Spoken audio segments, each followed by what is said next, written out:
isso, que a gente possa criar nossos filhos na realidade digna, com condições de viver, de sobreviver a toda essa tempestade que vem caindo sobre nós.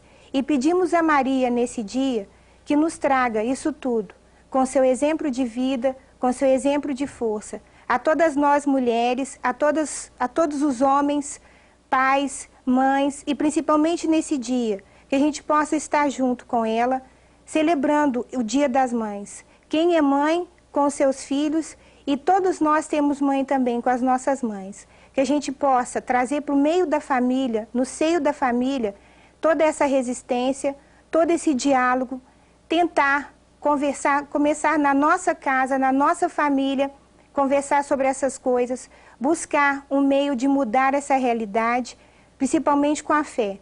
Se a gente tiver fé, acreditar, se organizar, a gente vai conseguir. E nós, que somos dos agentes pastoral negros, buscamos isso também. Nessa data e em outras também, está se organizando, principalmente nessa, que diz respeito a toda a nossa história, a todo o massacre que nós, enquanto negros, sofremos. Essa resistência, ela não vem à toa, ela vem desse Deus da vida, desse que nos alimenta e nos dá força. Vem de Maria, que é luz para a nossa caminhada e que sempre o seu exemplo nos dá força de resistir e de fazer. Esse fazer que não é simplesmente estar tendo uma ação, mas essa ação refletida no outro, essa ação que busca mudar, essa ação que nos dá força de transformação. Transformação essa que vai trazer para nossos filhos e para nossos maridos uma realidade diferente, uma realidade sem guerra, uma realidade de solidariedade, uma solidariedade onde o outro está presente, onde o outro é ponto importante, onde o outro é o seu amigo, é o seu irmão. E ensinar isso para os nossos filhos, eu acho que é uma obrigação de todas nós mulheres e também dos nossos maridos, os pais dos nossos filhos. Juntos, na família, a gente vai conseguir mudar isso. Na família, a gente vai também estar ensinando para os nossos filhos a história, a verdadeira história do negro, a verdadeira história da abolição, a verdadeira história do índio também. Nós não podemos pensar em resgatar hoje, 13 de maio, a abolição como um espaço resolvido, um tempo resolvido. Mas é um trabalho a ser feito, não só nós negros, mas junto com todos que fazem desse país o país que é. Um país multirracial, onde todas as raças vão ser respeitadas, onde todos os direitos serão respeitados e que a gente possa construí-lo realmente. Sentirmos dono, principalmente nesses 500 anos, que se aproximam, sentimos dono desse país, construtores realmente, construtores em direito e em ação, fazendo e recebendo, principalmente recebendo, porque fazendo, há muitos anos já estamos, há 500 anos estamos fazendo, recebendo nos falta muito, falta saúde, falta trabalho, falta alimentação, falta dignidade, né, condições para poder criar nossos filhos. E é isso que a gente busca, enquanto organização, enquanto entidade da igreja, é trabalhar essas questões, é buscar, é resgatar. Axé. Do dia 16 até o dia 23 de maio, em todo o mundo, nós teremos a Semana de Oração pela Unidade dos Cristãos. Que haja um só rebanho e que haja um só pastor, que todos possam rezar nesta intenção. A comunidade negra dos Arturos está celebrando hoje a festa dos 111 anos da abolição da escravatura. Claro que o dia 13 é a comemoração, mas eles estão fazendo a missa hoje na igreja de São Gonçalo, missa celebrada pelo Padre Geraldo Sobreira. Queremos então convidar a todos para as 10h30 que estejam lá nesta igreja de São Gonçalo, ali em Contagem. Os ex-seminaristas do Seminário Coração Eucarístico de Jesus, juntamente com os padres ordenados, eles estão convidando a todos para que estejam no Seminário Coração Eucarístico de Jesus no dia 15, quando eles vão celebrar um dia de fraternidade, lembrando os tempos do seminário. O celebrante da missa vai ser Dom Arnaldo Ribeiro, que foi por muitos anos reitor do Seminário Coração Eucarístico de Jesus, e hoje é arcebispo em São Paulo, ou seja, na Arquidiocese de Ribeirão Preto. Lembramos assim que é uma festa bonita. Nossa Senhora de Fátima vai ser celebrada no dia 13, aqui em Belo Horizonte, na Praça da Assembleia, a paróquia Nossa Senhora de Fátima, que tem como vigário o Padre Judas Tadeu. Dom Serafim Fernandes de Araújo completou dia 7 40 anos de bispo e também 40 anos de Belo Horizonte. E a festa dele foi ontem no Mineirinho, uma festa muito bonita. Eu quero também levar a Dom Serafim os nossos cumprimentos, que ele seja feliz e muito feliz. E nós também o agradecemos por essa grande vida que ele tem dado a todos nós. E agora, um abraço muito carinhoso, um abraço muito filial de todos nós, queridas mães. Bom dia, bom domingo e até o próximo, se Deus quiser.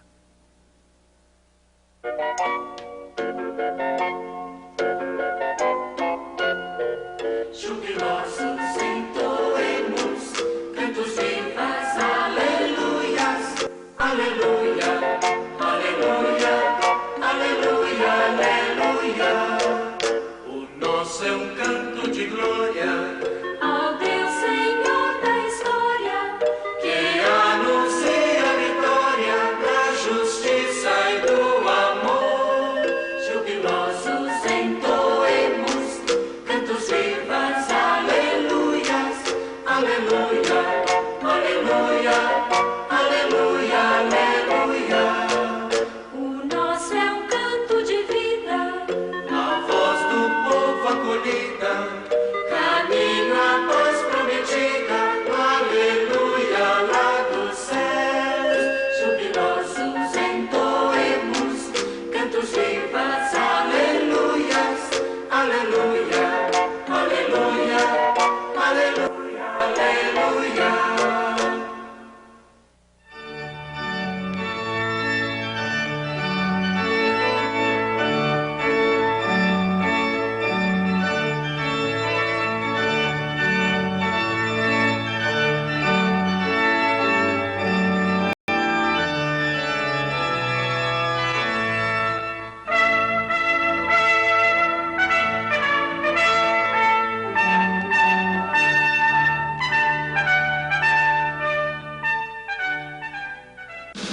Caco apostou o próprio filho. O que é que deu errado, cara?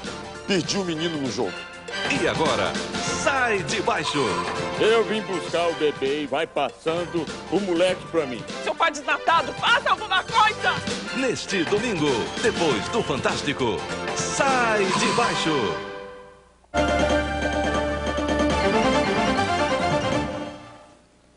Bom dia. Bombas explodindo nos pátios e nos banheiros das escolas. Alunos detidos com arma nas mochilas. O que anda acontecendo com os nossos adolescentes? Qual o motivo de tanta violência? O último registro da polícia foi na semana que passou. Um adolescente estava armado dentro da sala de aula. A arma é um revólver calibre 38. Foi encontrada na bolsa deste aluno da 6ª série. O garoto de 15 anos teria trocado uma bicicleta pelo revólver em uma favela de Belo Horizonte. Segundo a direção, o aluno falou que foi ameaçado por uma gangue de rua na saída da escola e que teria comprado a arma para se defender. Os 36 alunos que estudam na mesma sala não sabiam que o amigo estava com um revólver. Ele foi descoberto pelo vice-diretor através de uma denúncia anônima. O aluno foi encaminhado à delegacia especializada de orientação a menores. Se for para ele permanecer na escola, não tiver nenhuma sanção quanto a ele, eu acho que nós temos que fazer um trabalho psicológico com ele. Também preocupados com a violência, os alunos da Escola Municipal Francisco Campos, na região norte, fizeram uma passeata nos cartazes e na ponta da língua o mesmo desejo. Eu quero paz e amor. Eu quero paz. Só paz nas escolas. Na semana passada, uma bomba explodiu na quadra de esportes da escola. Foi jogada por este buraco no muro. Ninguém ficou ferido, mas as aulas foram suspensas. Os professores e os pais denunciam. Além da bomba, os 1.500 alunos estão sendo vítimas de brigas entre gangues e do tráfico de drogas. Eles chegam na porta da escola com ferramentas como pedaços de ferro, com aquelas correntes em volta e gritam de lá: cuidado, tome cuidado. Tenho preocupação dele receber uma facada na porta da escola, ele receber um tiro dentro da escola, ser estourado em pedacinhos por uma bomba, que enquanto eles estão mandando a bomba de pólvora, tudo bem. E na hora que for uma bomba para detonar mesmo, o que vai ser? Não, não, não, violência não tem vez! Não, não, não, violência não tem vez! Violência nas escolas. Este é o tema do nosso programa de hoje. Para falar sobre esse assunto, nós convidamos o pedagogo José Cosme Drummond e Lúcio Alves Garcia, da Federação das Associações de Pais e Alunos das Escolas Públicas. Bom dia. Vamos começar aí com o senhor José Cosme. O que está acontecendo com os nossos adolescentes, com os nossos jovens, na opinião do senhor? Bom, na realidade é preciso ver o que ocorre num cômputo mais global. A violência entre a juventude é um fenômeno mundial que nos incomoda muito hoje, tem se tornado muito importante, tanto para as famílias quanto para a sociedade de uma forma geral e para a escola de uma forma particular, porque ela tem tido ressonância nas escolas. E não é só no Brasil, felizmente ou infelizmente, e é uma questão que as escolas têm que começar a pensar sobre elas para torná-la discuti-la nas escolas, não torná-la uma questão meramente policialesca ou uma questão meramente emocional. Evidentemente que a violência ela tem que ser tratada de todos os ângulos, mas cabe à escola, na sua condição de instituição que lida com a juventude, com a infância, de refletir sobre ela com a juventude e com a infância. Na medida que a juventude mudou no mundo inteiro, e o Brasil não é exceção, e que os instrumentos da violência que antes que atingiam menor parte da sociedade, estão se generalizando em todas as camadas da população. Então eu acho que a escola, ela sozinha, ela não vai resolver isso, mas ela tem um papel importante, não é o único agente social que deve trabalhar com a questão da violência, mas acima de tudo ela deve começar a superar a emocionalidade que ela tem vivido, de achar que ela é incapaz de tratar disso e constantemente colocar a questão na perspectiva da polícia. Senhor Lúcio, o senhor como representante aí dos pais, da Associação dos Pais, o senhor acha que essa violência dos jovens, quais são aí as causas dessa violência, dessa atitude agressiva dos jovens? As causas são muitas, mas eu diria que a principal causa é o que os jovens estão devolvendo, o que eles estão recebendo da sociedade, digamos, da comunidade internacional. Nós estamos vendo aí as guerras, guerra em pleno final do milênio, uma guerra absurda, como a que ocorre na Iugoslávia, e de maneira que eu entendo que o jovem está tentando, isso é um processo do inconsciente coletivo da juventude, eles estão tentando chamar atenção para si. Na verdade, eles estão querendo reclamar ou cobrar da sociedade, dos adultos principalmente, um cessar dessa violência no nível internacional, no nível local e às vezes até a nível dos próprios lares, né? Então eu acho que a coisa é exatamente como o Cosme se referiu. A solução não é policial, a solução não é judicial, não é legal. A solução é especialmente a convivência dos pais com esses jovens. Os pais ficaram muito envolvidos, ou ficam, né, muito envolvidos com o problema da questão financeira, econômica, e muitas vezes deixam de estar junto, né? De manter aquele diálogo, aquele contato estreito, aquele relacionamento mais próximo com os filhos, né? E de certa maneira essa juventude está um pouco perdida. E o próprio ensino, né?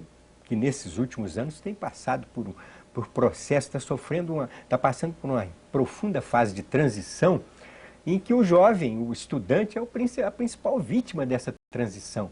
Se os próprios responsáveis pelo ensino encontraram ainda uma definição, você imagina o jovem que está recebendo esse ensino ainda indefinido, né? Então eu acho que a coisa passa por aí. A principal solução estaria exatamente nessa parceria dos pais com a escola, com os professores, né? Essa convivência dos pais dentro da escola. À medida que os pais começarem a participar desse processo, que a família estiver junto da escola, as soluções serão encontradas.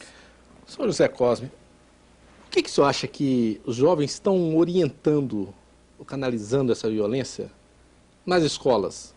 No colega de turma, até nos professores. Tivemos casos de professores que foram vítimas de bombas.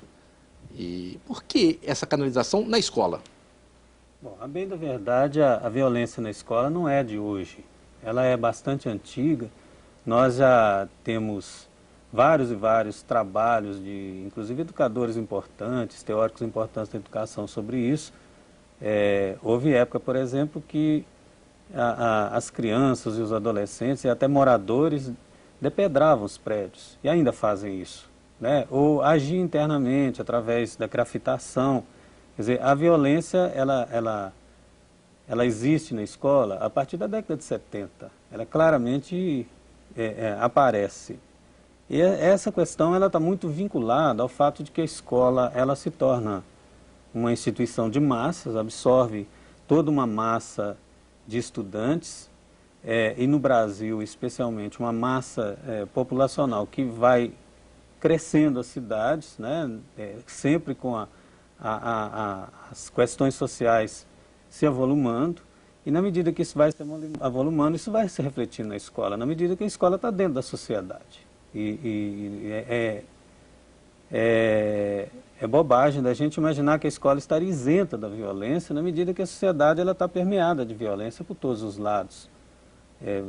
Como o senhor Lúcio falou, a violência, a própria guerra, né, que é a extremação da violência, ela não deixou de existir. Então, o que o adolescente, a criança faz na escola, ela faz o que ela faria na sociedade. Agora, nós poderíamos ver que no interior da escola pode ter alguns elementos que dariam a motivação final para a violência. Que elementos seriam esses? Seriam o próprio trabalho da escola inadequado a adolescentes, né? Essa é uma questão. A questão, por exemplo, da escola não saber lidar com o fato de que os adolescentes se organizam em grupos e que muitos desses grupos têm relação com a delinquência fora da escola. E que a delinquência ela acaba penetrando na escola. Isso a escola tenta não reconhecer isso. Enquanto a escola não trouxer isso para a sua própria reflexão, e quando a gente fala para a sua própria reflexão, não é reflexão de professor, não. É objeto de análise, de discussão com as crianças e com os adolescentes e com a sua comunidade, com os pais, com as instituições sociais do entorno dela. Porque aí ela efetivamente estará exercendo através dos seus mecanismos, né, de instituição que ela de lidar com a reflexão e com a análise, e poderá ser um instrumento importante no equacionamento da violência, não da superação dela, porque a escola sozinha ela jamais vai fazer isso. Depois do intervalo, nós vamos discutir o novo papel do educador diante da violência dos jovens.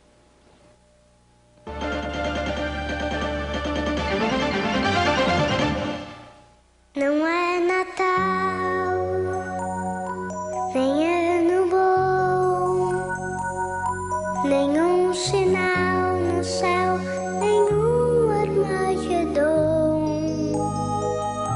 nenhuma data especial, nenhum ET brincando aqui no meu quintal.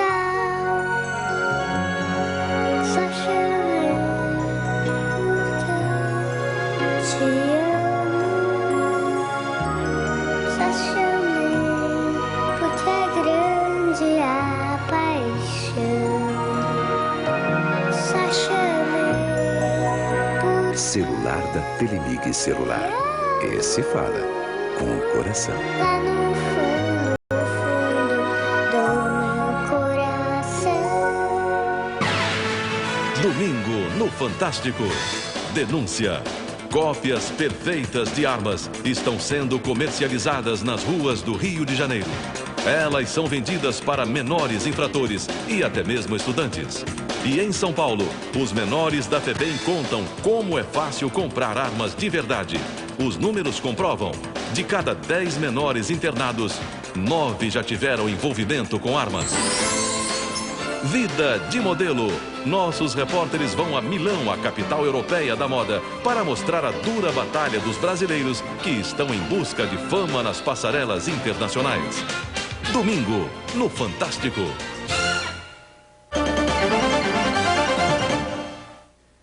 Nós estamos conversando hoje sobre o tema violência nas escolas. Professor José Cosme, qual o novo papel do educador diante dessa violência dos jovens? Como que ele deve se comportar diante dessa nova realidade? Essa é uma questão que nós temos nos colocado tanto nas escolas, né, da educação básica, quanto nas universidades. Porque esse é um elemento novo para a escola, nessa dimensão. E eu acho que, estou falando a nível de hipóteses, porque isso, como outras questões que a escola teve que resolver anteriormente, ela teve que discutir muito. Eu acho que a gente não tem uma solução imediata, seria ótimo que tivéssemos. Mas uma das questões, a primeira, eu vou reafirmar o que eu falei, é tirar um pouco a emocionalidade. Depois disso, colocar aquilo que a escola, em prática, aquilo que a escola pode melhor fazer. Refletir sobre isso com os alunos, com a família, com a sociedade de uma forma geral. E, acima de tudo, colocar para o adolescente e para a criança a questão sob o ponto de vista do resultado futuro das ações que ele pratica. Porque muitas vezes o jovem, ao realizar um ato de violência, ele é imediatista, ele não vê o que está ocorrendo. E evidentemente que se os casos de violência forem individualizados, tratá-los de forma individualizada.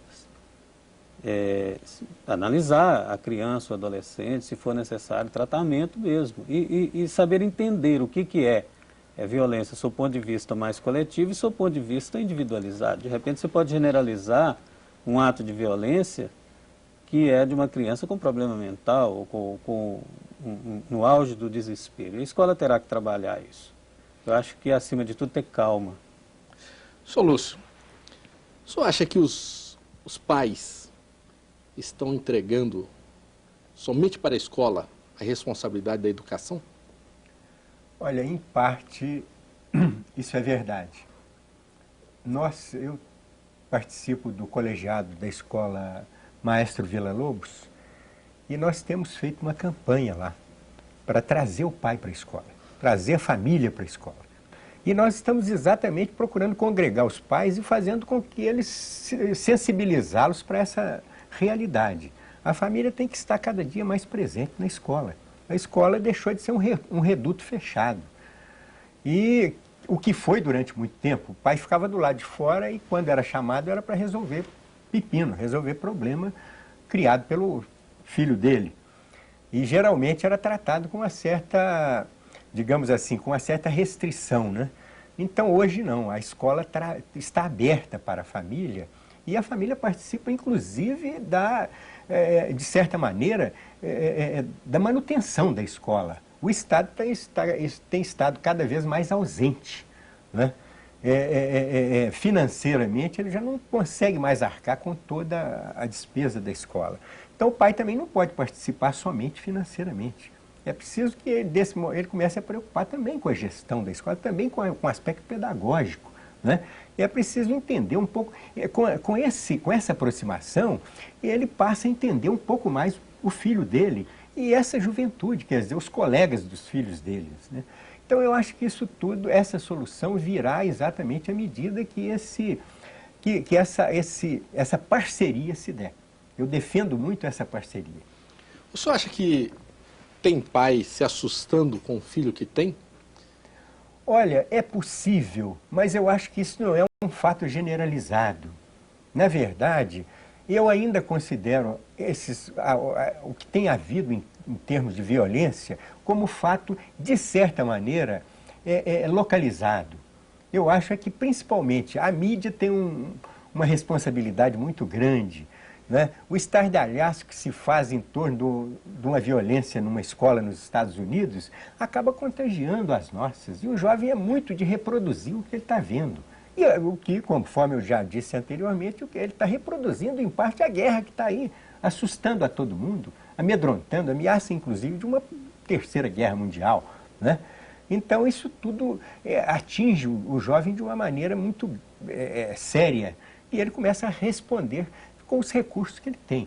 Mas eu ainda vejo que a maioria dos pais não vai se assustar, porque na verdade o filho dele está sendo um pouco vítima também dessa violência que nós estamos nos referindo.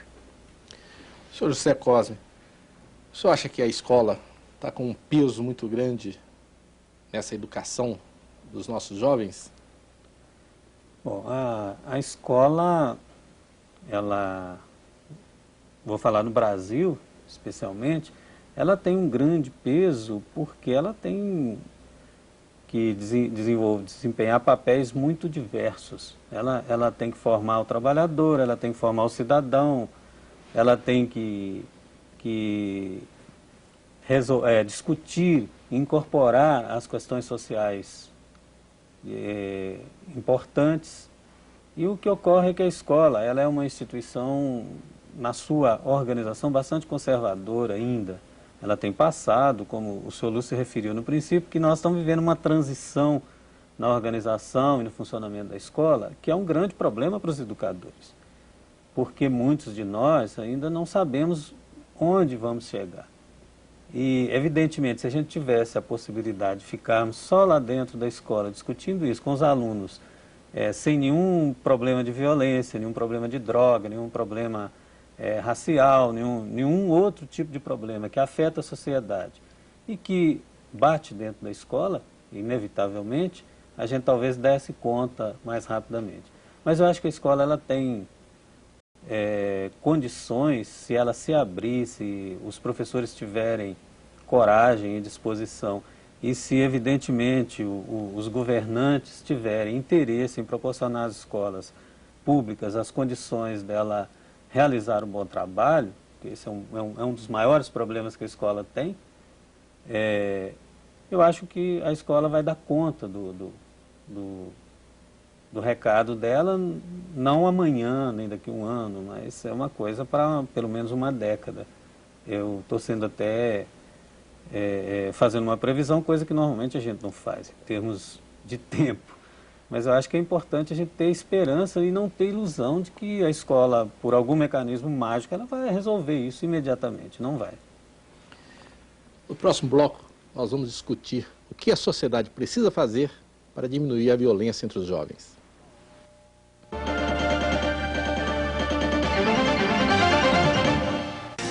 Maio Maior na Tupã. A maior venda de móveis de todos os tempos em todas as lojas Tupã. Preços e condições nunca vistos em estofados, cozinhas, armários de aço, móveis tubulares, colchões, guarda-roupas, camas e muito mais. Comprar na Tupã é muito mais fácil. Vá conferir e aproveitar. Maio Maior na Tupã. E neste sábado e domingo tem plantão especial no Lojão do Depósito e Lojão Venda Nova.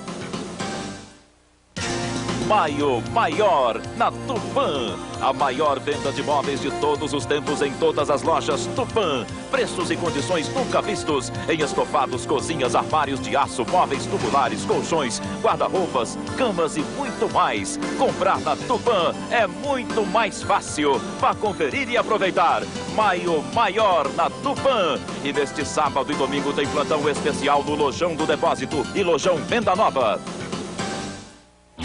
Neste domingo, o Planeta Xuxa faz a festa para comemorar o Dia das Mães.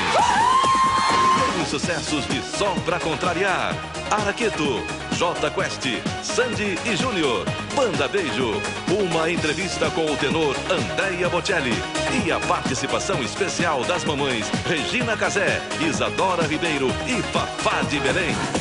Neste domingo, 13h, Planeta Xuxa.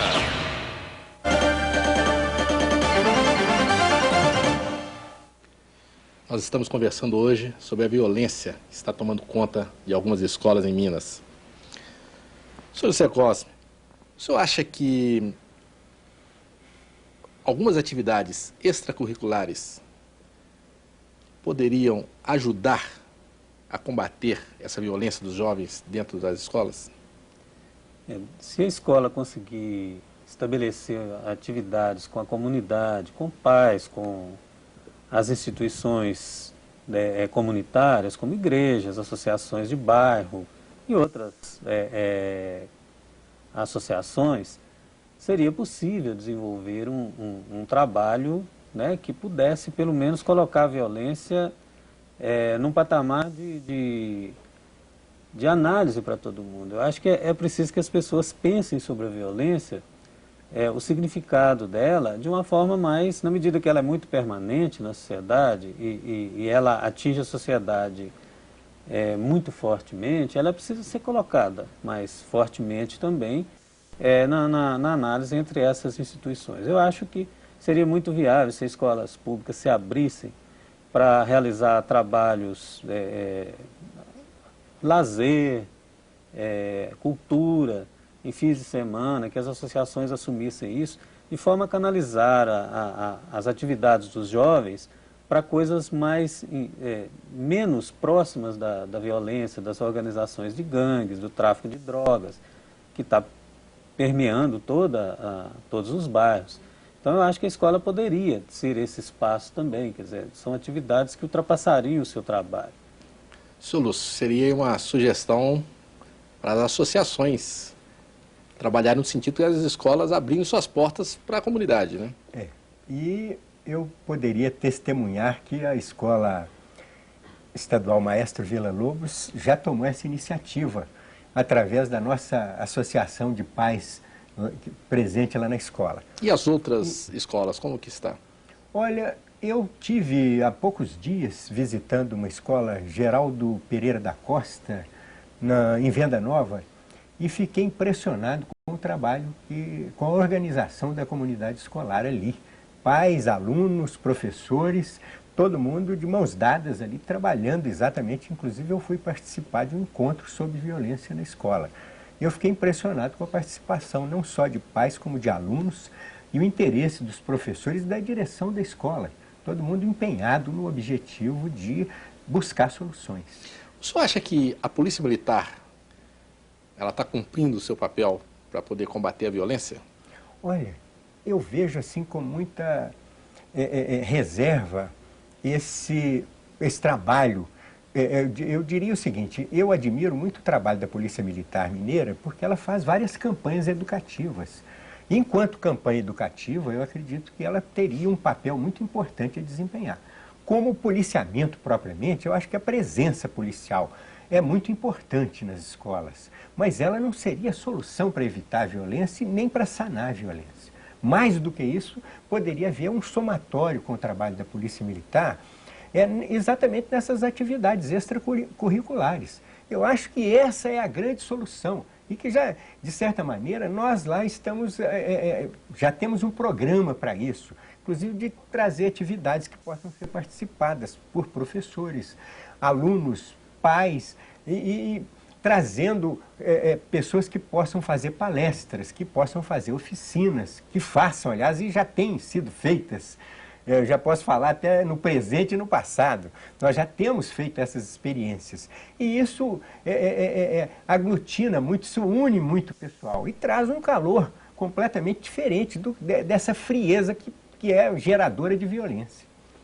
Senhor José Cosme, o que o senhor acha de outras atitudes práticas que professores, que pais e sociedade, de uma maneira geral, autoridades, podem tomar para poder resolver essa questão da violência? É muito complicado, né, a gente dizer resolver. Mas o que o senhor destacaria como importante? Eu acho que, acima de tudo, a escola tem que colocar a questão da violência, como outras questões, como racismo, como sexualidade, droga, no currículo dela. Nós chamamos isso, em teoria de currículo nulo. A escola anula isso, porque ela imagina que ela não é papel dela discutir isso. Então, sob o ponto de vista da escola, no momento que ela se colocar isso enquanto problema curricular, então é conteúdo de escola mesmo, é discutir. Você vai trazer a juventude para dentro dos seus próprios problemas. Porque isso é problema para a juventude também. Não adianta a gente imaginar que esse problema não afeta mais a escola do que a juventude, afeta demais a juventude. É um momento crucial da formação do indivíduo, que é a juventude, e ele vivendo problemas muito graves, muito sérios. Eu acho que, sob o ponto de vista da escola, seria uma coisa imediata, não tem que fazer demorar muito não. Tem que levar isso, em vez de ficar ensinando só matemática, português, geografia, história, que são importantes, é necessário que traga a própria vida prática, a vida imediata dos seus alunos para dentro dela. Bom, essa é uma questão. Sob o ponto de vista da sociedade, eu acho que essa coisa é muito séria, porque as próprias políticas econômicas, elas têm feito com que a violência se agrave na medida que a miséria se agrava. Então, quanto maior o número de excluídos, maior a possibilidade de violência em qualquer lugar. Eu acho que cabe a nós, cidadãos comuns, lutar para que isso ocorra, tanto na escola quanto a nível mais global da sociedade. Muito bem. Nós queremos agradecer a presença do pedagogo José Cosme Drummond e do vice-presidente da Federação das Associações de Pais e Alunos das Escolas Públicas de Minas, Lúcio Alves Garcia. Desejamos a todos uma ótima semana e até o próximo domingo.